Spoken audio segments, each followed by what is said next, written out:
Tanner Voss grabbed her wrist hard enough to bruise and told her, smiling, that he owned people like her. He didn't and oppose. T know that the last man who grabbed Ren Calloway like that had a tracheotomy scar to remember it by. She didn't and oppose T move. She just looked down at his hand on her arm, then up at his face, and something in her stillness made the diner go quiet before anyone understood why. Ren was 34 years old, 5'6", with sun-browned forearms and a waitress apron tied twice around her waist because it never fit right. She had a thin white scar that curled from her left wrist up under her sleeve, and when new customers asked about it, she said barbed wire and changed the subject. She never sat with her back to a door. She never let anyone stand behind her holding something heavy.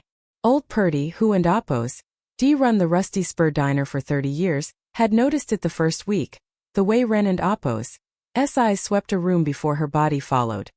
He and oppose D stopped asking why. None of that mattered to the people of Anchor County, Wyoming on the Tuesday morning this story starts, because to them she was just the girl trying to keep the Calloway Ranch alive after her father and oppose's stroke. $28,400. That was the number the bank had given her. 12 days to pay it, or the note came due in full and 4 generations of Calloway cattle land went to auction. She and oppose, D taken a second job serving coffee to pay a mortgage that used to belong to a man who and oppose, D built the ranch with his hands. She hadn't an oppose. T told anyone the exact number. She hadn't an oppose. T told anyone a lot of things. Tanner Voss was about to become the reason she had to. He came in at 7:40 a.m. with 3 friends and a proposal he and oppose. D already decided she couldn't and oppose. T refuse. Tanner was 29, the only son of Warwick Voss, whose energy company had been buying up mineral and surface rights across 3 counties for a pipeline corridor that ran, inconveniently for him, straight through the middle of the Calloway Ranch. He wore a $1,500 jacket into a diner that smelled like bacon grease and truck exhaust, and he did it on purpose. And quote, "Well, look who it is," end quote, he said, not lowering his voice, letting the whole counter hear him. End quote, "The last holdout. You know, you and oppose. Re the only property owner in this whole corridor who hasn't and oppose. T signed Ren. Everybody else took the money." End quote. End quote. "Table for 4 and oppose. Over there," end quote, Ren said. End quote. "I and oppose. LL bring water." End quote. End quote. "I don and oppose. T want water. I want you to stop being stubborn about a piece of dirt you and oppose. Re about to lose to the bank anyway." End quote. He said it flatly, almost bored, like he was reading a weather report. End quote. "You know what I heard? I heard you and oppose. Re 28 grand short. Funny thing, that and oppose. About what I spent on this jacket." End quote. A woman 2 stools down, Marla Fenn, who ran the feed store, went still over her eggs.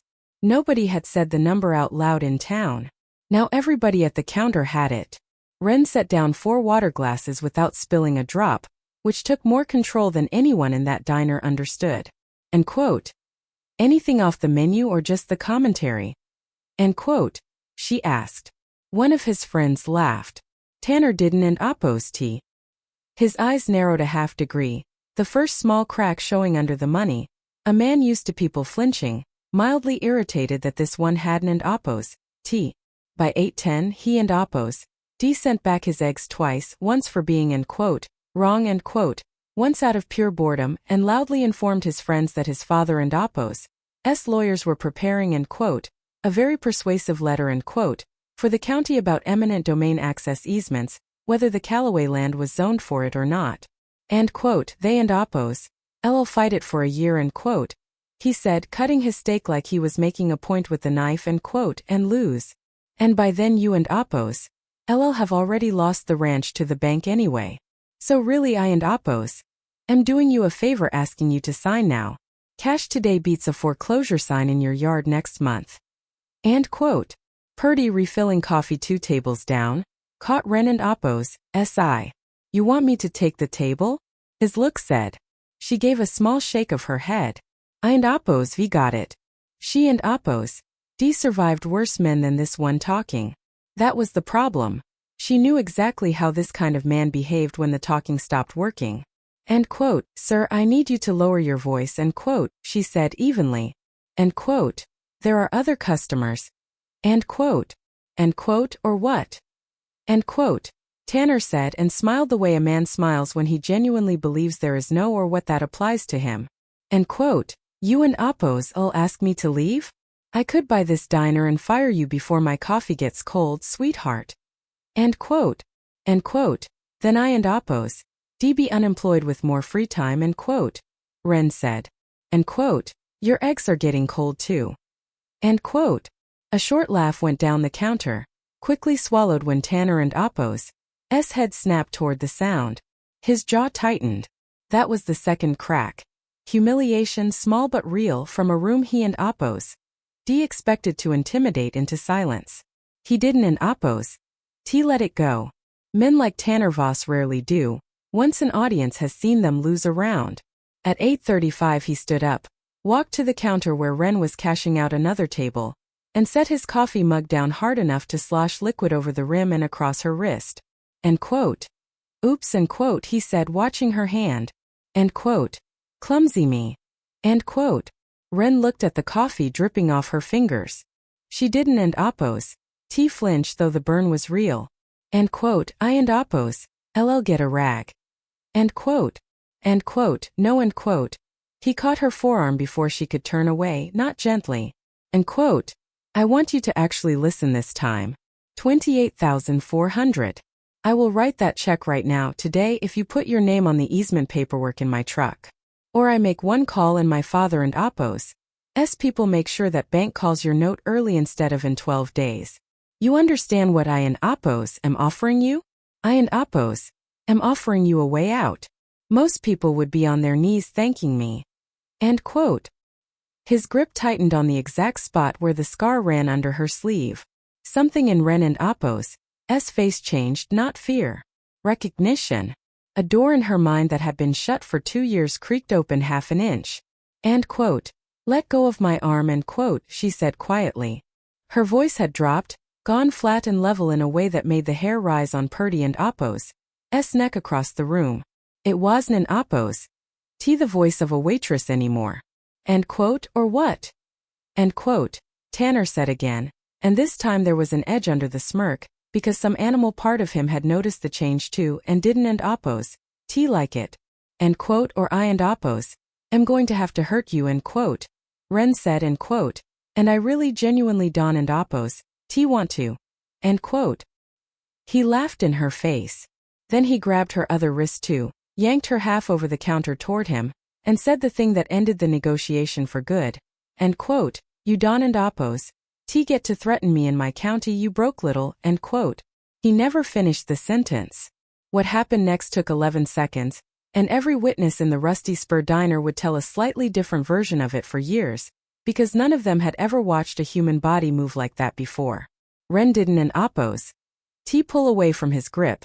Pulling away is what an untrained person does, and it never works against a man with 40 pounds on you. Instead she stepped into him, driving her free elbow up and back across the bridge of his nose in one short, ugly arc that cracked cartilage and dropped him half a step back, blood already streaming down his lip. For 1/2 second she thought she had it handled. Then his friend, a broad-shouldered man named Colt Reyes, who and Apple's played linebacker at a school Tanner and Apple's father had donated a building to, came off his stool fast, closing the distance before Ren had fully turned, and drove a fist into the side of her jaw that spun her half around and put her hip hard into the counter edge.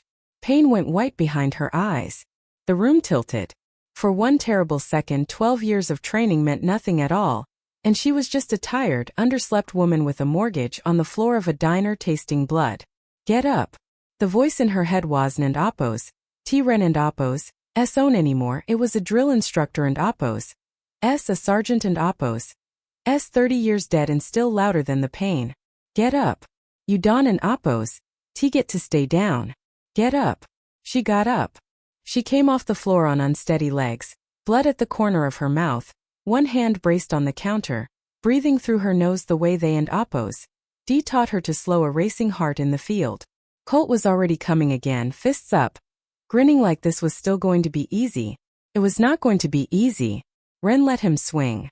She and Apple's learned a long time ago that untrained men always overcommit to the first big punch, This time the training took over fully, the part of her mind that had once kept soldiers alive in places she still couldn't and oppose. Talk about.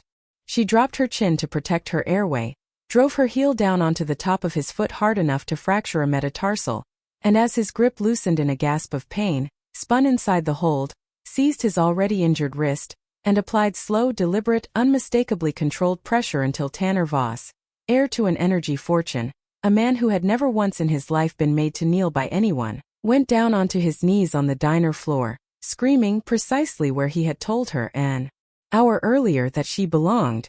End quote. Tap end quote. She said quietly, the pressure never wavering, end quote, or I keep going. Your choice. I and oppose. Am not doing this for fun. End quote. End quote. Tap. I tap, let go, end quote. She let go the instant he said it. Not a second later. That, too, was training, the discipline to stop the moment a threat actually stopped, which is the hardest part of violence to teach and the part that separates a soldier from a bully. Ren stood over him, one hand braced on the counter for balance, blood on her own lip, her jaw already swelling, breathing hard. Visibly hurt, visibly human, nothing like invincible. The diner was dead silent except for Tanner and Oppo's ragged sobbing and Colt groaning on the floor. End quote. Somebody call the sheriff, end quote. Ren said, and her voice cracked on the last word, not from fear but from exhaustion. End quote. Please. End quote. Sheriff Dale Emmons arrived 9 minutes later to find the county and Oppo's richest young man crying on a diner floor with a fractured foot and a dislocated wrist, his linebacker friend unconscious against the counter, and a waitress standing quietly by the register holding a bag of ice against her own swollen jaw. Emmons had known Ren and Oppo's father for 40 years. He and Oppo's also less publicly spent 2 tours as an Army MP and recognized the particular stillness in her eyes the second he walked through the door, the same stillness he and Oppo's seen in men who and Oppo's come home from places they weren't and Oppo's allowed to describe. End quote. Who threw the first punch? End quote. He asked the room, though something in his voice suggested he already suspected the answer. 11 people answered at once. Marla Finn didn't and Oppo's wait to be asked twice. End quote. He grabbed her arm and threatened to have the bank call her note early if she didn't and Oppo's sign his easement papers. Poured coffee on her on purpose first.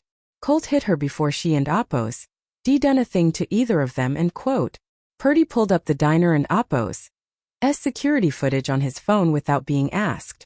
It showed all of it, the coffee, the grip, the threat, Colt and Oppo's unprovoked punch in flat, undeniable color. Emmons watched it twice. Then he looked at Ren, who was leaning against the counter now because standing unsupported had become difficult. End quote. Ma and Oppo's, am you served? End quote.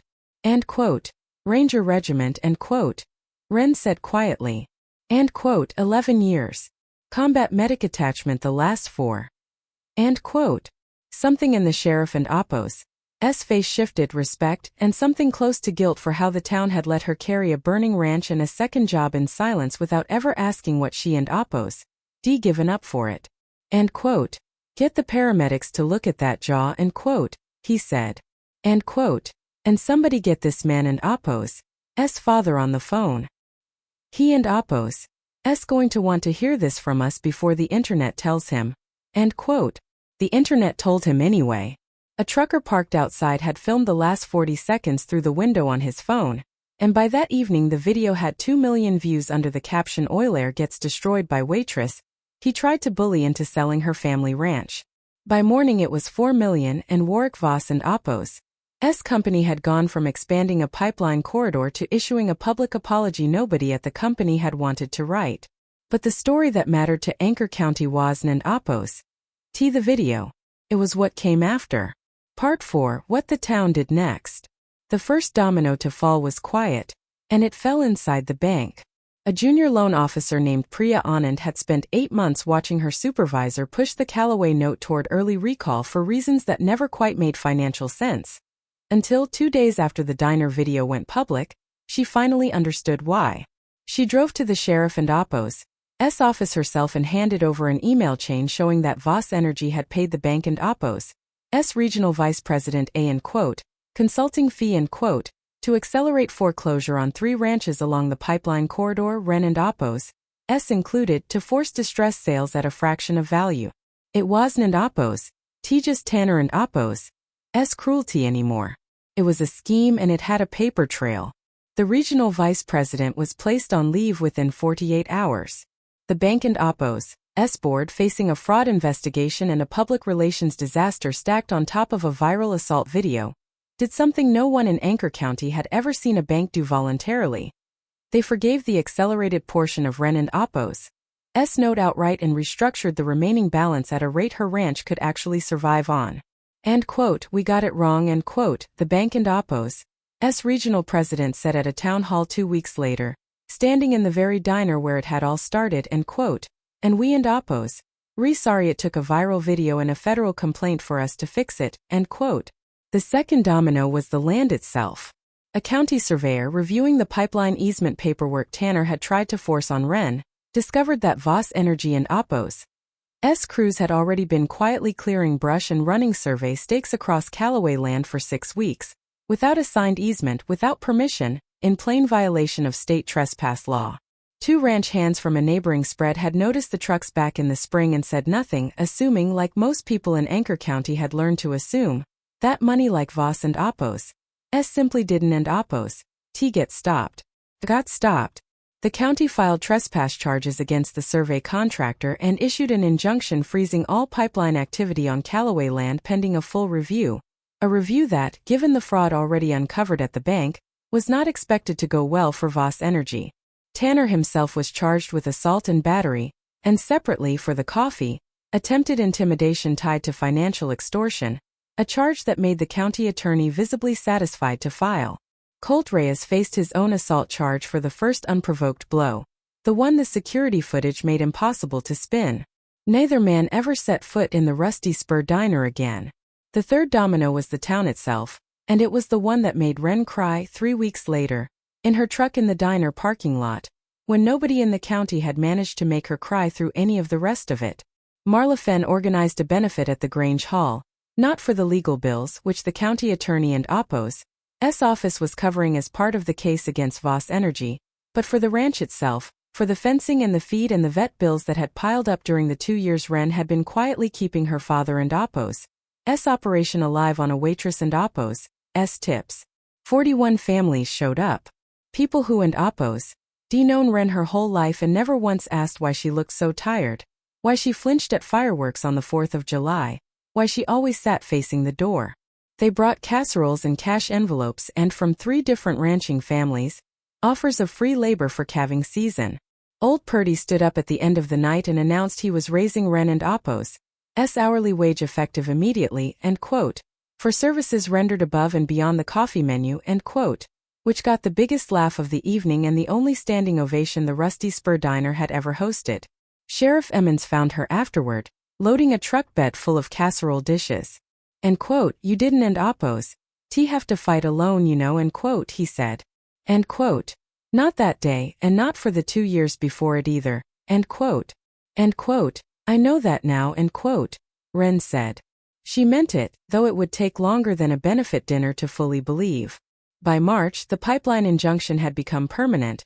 The bank had closed its fraud investigation with 2 more resignations, and Warwick Voss and Apos' company had quietly rerouted the entire corridor 30 miles east, around every ranch it had tried to bully into selling. Tanner Voss took a plea deal that kept him out of prison and put him nowhere near Anchor County, ever again, as a condition of his probation. Ren never watched the viral video herself. She didn't, and Apos' need to relive 11 seconds she remembered perfectly well on her own. The ranch survived. That was the whole point, and by spring it no longer felt like survival, it felt like a Tuesday. Ren was up before dawn most mornings now, same as always, breath fogging in the cold as she checked water troughs and counted new calves against her father and Apos' old ledger, the one with his handwriting still filling half the pages. Her jaw had healed clean, no lasting damage beyond a faint stiffness on cold mornings that she and Apos' learned to work through with coffee and time, same as everything else. The scar under her sleeve was still there, same as it had always been. She still didn't, and Apos' sit with her back to doors. Some things 11 years teach you, Dawn and Apos' T unteach themselves in a season and she and Oppos. D stopped expecting them to. She still worked mornings at the Rusty Spur, 3 days a week now instead of 6 because Purdy and Oppos' raise and the restructured note meant she didn't and Oppos' have to anymore, but because she liked the regulars, the smell of the griddle, the particular quiet of a diner before the breakfast rush. Marla still took the same stool. The trucker who and Oppos' filmed the video still stopped through twice a month and never once brought it up, which was exactly why Ren liked him. Some evenings after the cattle were fed and the light went long and gold across the hills the way it did every spring, Ren sat on the porch her grandfather had built with a cup of coffee going cold in her hands, and watched the calves move slow and easy through the grass, and thought about nothing in particular at all. That, she had learned the hard way, was the whole reward. Not the video, not the apology, not even the ranch itself exactly, just an ordinary evening, unremarkable and unwatched, with nothing left that needed defending. The Callaway Ranch was quiet again. And for the first time in 2 years so was she.